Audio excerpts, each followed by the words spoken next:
பாலியல் புகார்களில் பெண்கள் புகார் அளிக்கவே அஞ்சி நடுங்கிய நிலை திராவிட மாடல் ஆட்சியில் மாற்றப்பட்டுள்ளதாக அமைச்சர் கோவி செழியன் தெரிவித்துள்ளார். திமுக ஆட்சியில் பாதிக்கப்பட்ட பெண்கள் துணிச்சலாக புகார் தருகிறார்கள் என்றும் தெரிவித்துள்ளார். அவர்களை மீண்டும் அச்சுறுத்தும் விதமாகத்தான் எடப்பாடி பழனிசாமியின் அறிக்கை அரசியலையும் போராட்ட நாடகத்தையும் மக்கள் பார்ப்பதாகவும் தெரிவித்துள்ளார். முதலமைச்சராக இருந்தபோது 13 அப்பாவி மக்களை சுட்டுக் கொன்றதையே தொலைக்காட்சியை பார்த்துதான் தெரிந்து கொண்டதாக எடப்பாடி பழனிசாமி கூறியிருந்தார் எனவும் சுட்டிக்காட்டியுள்ளார்.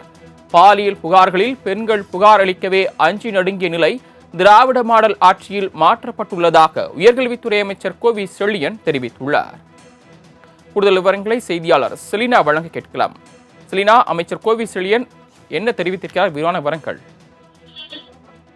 முதலமைச்சராக எடப்பாடி பழனிசாமி இருந்தபோது 13 அப்பாவி பொதுமக்களை காக்கை குருவிகளைப் போல சுட்டுக் கொண்டதை சுட்டிக்காட்டி தற்பொழுது அறிக்கை ஒன்றை வெளியிட்டிருக்கிறார் அமைச்சர் கோவி செழியன். குறிப்பாக அந்த சம்பவம் குறித்து டிவியை பார்த்துதான் கொண்டதாக எடப்பாடி பழனிசாமி தற்போதும் கூட தெரிவித்து வருவதாகவும், அவர் ஆட்சியில் மக்களை போராட்டம் என்ற பெயரில் பாட்டி வதைத்ததாகவும், திமுக ஆட்சி வந்த பிறகு பெண்கள் உயர்கல்வியில் பயில்வது தொடர்பாக தொடர்ச்சியாகவே அதிகரித்து வருகிறது என்றும், அதை சிதைக்கும் வகையில் யார் என்று இல்லாத ஒன்றை கேட்டு அரசியல் ஆதாயம் தேடுவதையும் சுட்டிக்காட்டியிருக்கிறார்.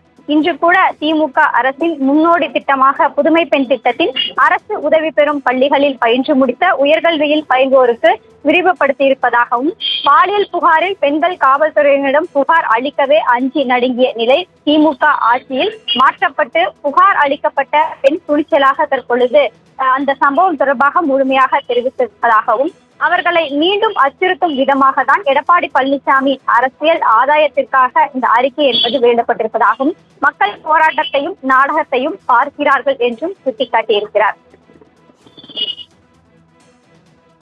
தாங்கள் வழங்கிய விரிவான தகவல்களுக்கு நன்றி செலினா.